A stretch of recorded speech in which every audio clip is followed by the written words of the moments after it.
2. Teman-teman belajar psikologi kepribadian 2 akan berkenaan dengan teori kepribadian. Nah, di sini bukan hanya akan belajar teori kepribadian, akan tetapi teori ini bekerja digunakan untuk menggambarkan kepribadian. Inilah dua pokok persoalan yang bekerja dalam mekanisme mata kuliah psikologi kepribadian 2. Dalam hal ini 2 khususnya pendekatan humanistik. Berikut juga dengan analisis eksistensial ya. Nah, gambaran kepribadian, kenapa dikatakan gambaran? Kita sudah menjelaskan bahwa jiwa ini merupakan suatu sistem yang bekerja meliputi bagian-bagian, dikatakan struktur, yang bekerja membentuk satu proses yang dinamakan dinamika kepribadian, dan bahwa dalam proses kehidupan manusia hidup dalam konteks lingkungan dan tidak terlepas dari saling mempengaruhi antara proses dinamika jiwa manusia dengan lingkungannya. Jadi pengaruh mempengaruhi lingkungan. Ini dalam satu proses perjalanan pertumbuhan dan perkembangan.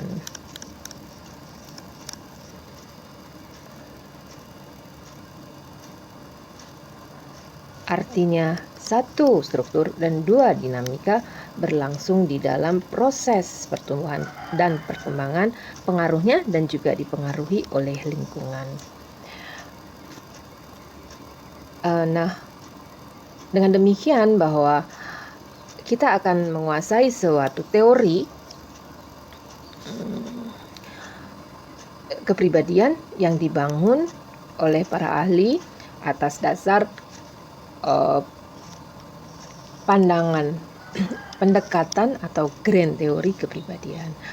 Artinya teori itu dibangun atas landasan bagaimana penjelasan sistem jiwa manusia bekerja.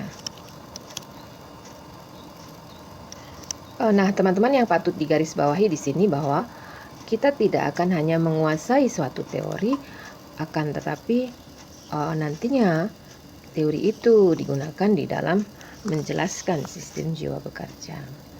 Nah, keduanya antara teori kepribadian dan juga gambaran kepribadian tersusun di dalam suatu sistem struktur, dinamika, dan pertumbuhan perkembangan kepribadian. Nah, teman-teman, jelas sudah bahwa kita di psikologi kepribadian 2 ini tidak hanya belajar teori kepribadian, nantinya menggunakannya. Nah, sebuah teori kepribadian, ketika kita bicara kembali kepribadian adalah sesuatu sistem yang bekerja tidak sederhana. Kita bayangkan aja ketika dibandingkan dengan sistem biologis. Persoalan pertama bahwa sistem kepribadian ini bekerja dan tidak dalam bentuk yang terlihat secara fisik. Gitu. Kita hanya melihat produk dari hasil kerja sistem ini, yaitu perilaku.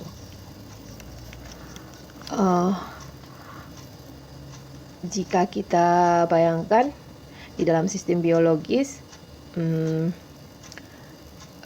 kita ketemu dengan organ-organ yang memang secara fisik bahkan kita bisa mengenali gitu. Tetapi sistem kepribadian ini bisa bekerja bahkan dengan sangat dinamis, dan bahkan setiap individu mempunyai karakteristik yang berbeda satu dengan yang lainnya. sangat-sangat kompleks. Jika kita bayangkan atau kita perhatikan saja dari gambar sistem ini, irisan yang muncul atas interaksi yang terjadi dari setiap bagian dari kepribadian atau aspek kepribadian, bukan hanya satu arah terjadi interaksi, tetapi dua arah, dan juga bukan hanya oleh satu bagian atau aspek kepribadian kepada satu aspek kepribadian, tetapi bisa sangat kompleks gitu, mutual dan resiprokal. Pun di dalam di sini ya, ketika tidak hanya satu bagian. Nah, memahami satu bagian aspek kepribadian bekerja pun bukan suatu pekerjaan yang sederhana. Artinya, sebuah teori kepribadian memiliki penjelasan yang kompleks di dalam menyusun hukumnya, menjelaskan sistem ini bekerja. Nah, teman-teman pun telah kenali bahwa teori kepribadian ini lahir atas satu landasan pendekatan psikologis, atau dikatakan grand teori kepribadian. Nah, pendekatan psikologis atau grand teori kepribadian ini memiliki pandangan yang tertentu dalam menjelaskan sistem jiwa. Ini adalah sangat khas. Bahkan kalau teman-teman ingat kembali kata Freud, tidak saling berkomunikasi. Artinya mereka punya pendekatan yang sangat khusus dan khas, berbeda satu dengan yang lainnya. Kalau saat ini kita bergerak dengan belajar humanistik dan analisis eksistensial, kita telah melalui pendekatan psikoanalisa dan behaviorisme gitu, teman-teman. Ini adalah sebuah pandangan hukum jiwa gitu, hukum jiwa. Nah, bagaimana hukum jiwa ini lahir dan menjadi suatu bentuk tersendiri pandangan dalam menjelaskan jiwa manusia, dilandasi oleh sistem teori pemikiran hakikat manusia atau landasan filosofis. Nah, kita mau susun di mana tulisannya ya? Baiklah, ini adalah medan yang sangat sempit untuk kita bekerja sebenarnya. Hukum jiwa ini dilandasi oleh landasan filosofis, teman-teman. Nah, teman-teman jelas sudah bahwa bicara teori kepribadian dilandasi oleh grand teori kepribadian. Jadi para pakar ahli di dalam psikologi menyusun satu teori kepribadian berlandaskan atas pendekatan psikologis.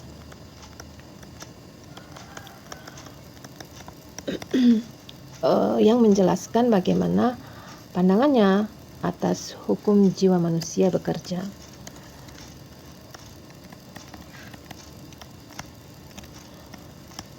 Nah, teman-teman, bahwa pendekatan psikologis atau grand teori kepribadian ini lahir atas dasar landasan sistem teori pemikiran produk dari filsafat.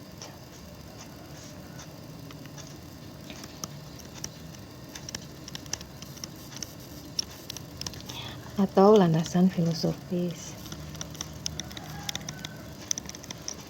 Nah, jika teman-teman ingat bahwa produk filsafat inilah yang melandasi hukum di setiap ilmu pengetahuan dalam menjelaskan realitas Nah, setiap ilmu pengetahuan berpokok pada satu realitas tertentu yang berbeda satu dengan yang lainnya. Kebetulan psikologi bekerja atas jiwa manusia. Dengan demikian, landasan filosofis sistem teori pemikiran produk filsafat ini memberikan substansi dasar di dalam psikologi menciptakan pendekatannya gitu. Nah, substansi ini menjadi suatu pokok isi di dalam menjelaskan jiwa gitu. Dengan demikian, teori kepribadian hanya dapat difahami dengan menelusuri, memahami landasan filosofisnya gitu. Nah, ini sebuah kepentingan dan menjadi penguasaan yang mendalam atas bagaimana penjelasan sistem jiwa itu bekerja.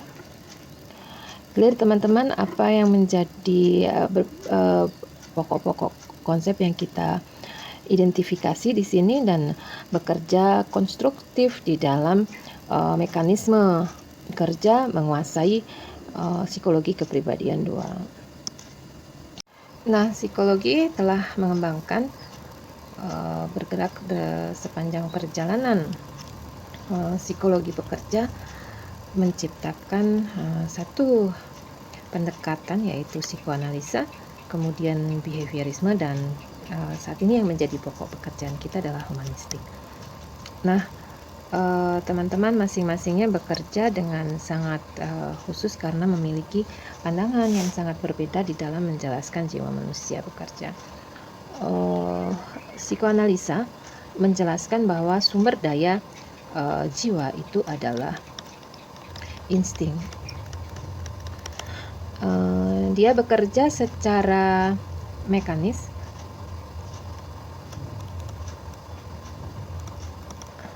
otomatis.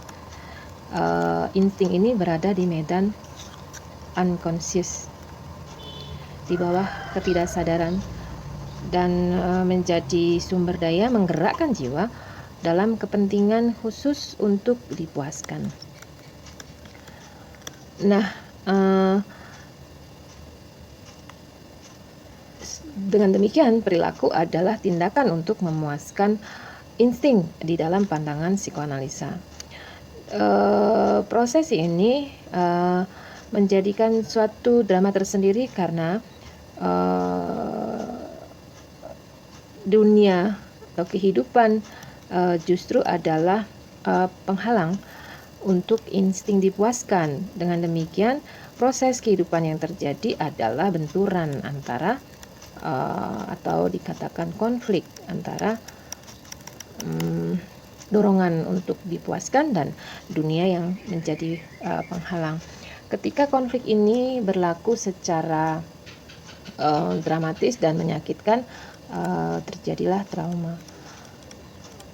Konflik dan trauma, yang satu trauma yang menyakitkan dan konflik yang tidak terselesaikan, direpress, disimpan ke bawah sadar, unconscious. Dan ini semakin memberikan warna dan menggerakkan individu berperilaku secara tertentu dengan konflik dan trauma, mengarahkan kepada perilaku maladaptif.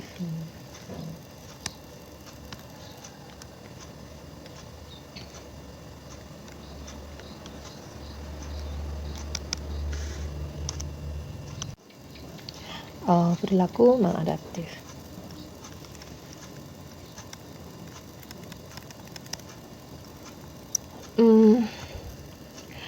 Kalau ini dibicarakan semakin dalam, teman-teman bisa ketemu bagaimana proses ini melahirkan kecemasan di dalam diri individu, dan untuk menyeimbangkan kembali dalam situasi kecemasan ini, individu melakukan defense mekanisme ego untuk melindungi diri ya, dengan berbagai karakter yang telah dipelajari di sebelumnya di psikologi kepribadian 1. Nah, berbeda dengan psikoanalisa, behaviorisme bicara manusia terbentuk atas, jadi karakteristik kerja jiwa manusia atau gambaran kepribadian, karakteristik kerja jiwa ditentukan oleh conditioning atau perlakuan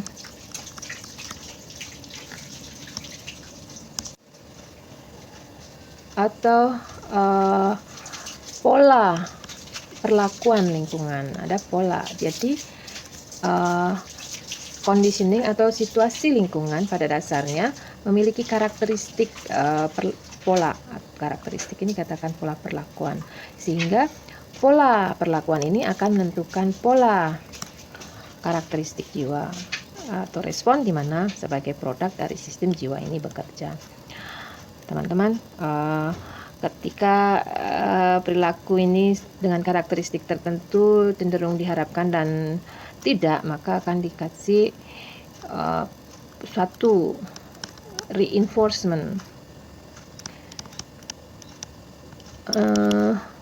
yang berfungsi akan menguatkan perilaku itu menjadi berulang kembali dan akhirnya menjadi satu habit. Inilah karakteristik kerja jiwa. Karakter. Walaupun ya, pada dasarnya bahwa pendekatan ini berkembang bukan hanya kemudian sangat mekanis atau seperti korban pasif. Manusia semakin menghargai dan melihat bahwa setiap individu punya kapasitas yang bisa menjadi terlibat, turut menentukan bagaimana proses ini berlangsung, sehingga penghargaan atas kemampuan kapasitas kognisi dan nilai-nilai individu ini menjadi perhatian khusus di dalam mengembangkan pendekatan ini, sehingga karakteristik reinforcement-nya menjadi berkembang tidak hanya secara klasik dengan reward and punishment, tetapi semakin menghargai ke arah nilai-nilai yang kognitif gitu. Bisa dilihat perkembangannya, dan terakhir kita akan menjelaskan bagaimana pendekatan humanistik ini. Baik. Humanistik berbeda dengan pandangan sebelumnya, melihat manusia memiliki kapasitas power untuk mengatur jadi dirinya, bahkan secara kreatif, untuk mengatur diri dan kehidupannya. Nah, power inilah yang merujuk kepada bahwa apapun yang menjadi kehidupan dan dirinya adalah hasil dari pengaturan yang dilakukan oleh individu sendiri. Dan sistem kerja dari pandangan ini adalah bahwa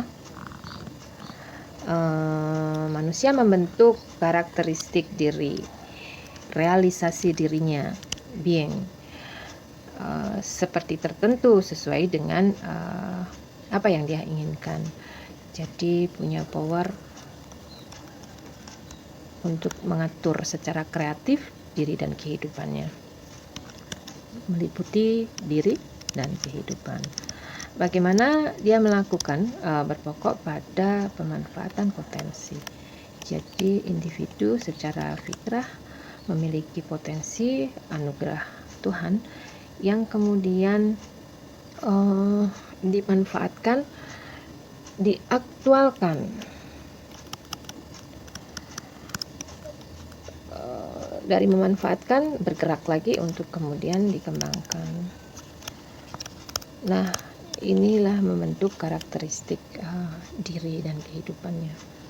Nah, berbagai aspek penting menjadi terlibat, di mana individu dengan karakteristik tertentu yang akan mampu melakukan ini secara optimal adalah individu yang mewaspadai dirinya sendiri untuk semakin mengenal, memahami gitu, memahami diri, memahami terkait dengan potensi yang dimiliki, sehingga dia memanfaatkannya menjadi aktual dan terus berkembang dalam berbagai aksi kehidupan yang membentuk realisasi dirinya, being.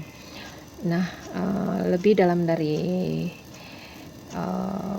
kehidupan aktualisasi diri dengan pemanfaatan potensi, bahwa keberadaan individu menjadi suatu makna tertentu dalam kehidupan. Nah, inilah yang kemudian menjadi fokus dari analisis eksistensial, artinya adalah peran corak keberadaan diri individu. Teman-teman, kita baru bekerja menjelaskan masing-masing pendekatan psikologi, dan semua ini berasal dari landasan filosofisnya. Sebelum lebih dalam menjelaskan analisis eksistensial, bahwa pandangan ini bergerak lahir atas lahirnya sistem teori pemikiran hakikat manusia. Nah, demikianlah teman-teman semua, seluruh komponen yang terlibat di dalam psikologi kepribadian 2, pokok kepentingan atas teori kepribadian sebenarnya, tetapi bahwasannya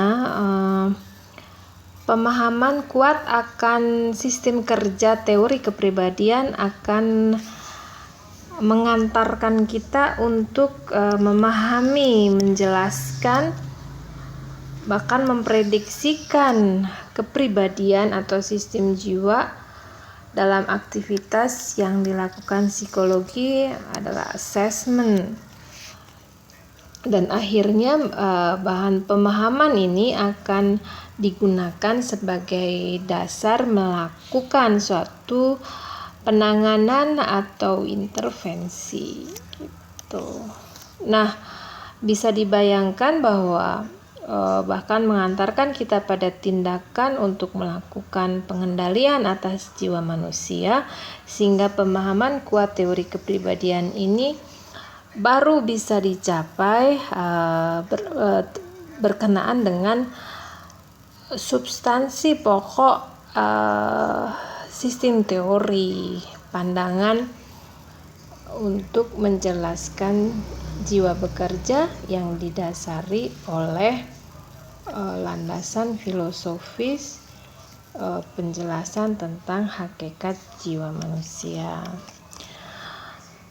Itulah kepentingannya, sehingga kita panjang menelusuri dan kuat memahami sistem kerja ini. Utamanya adalah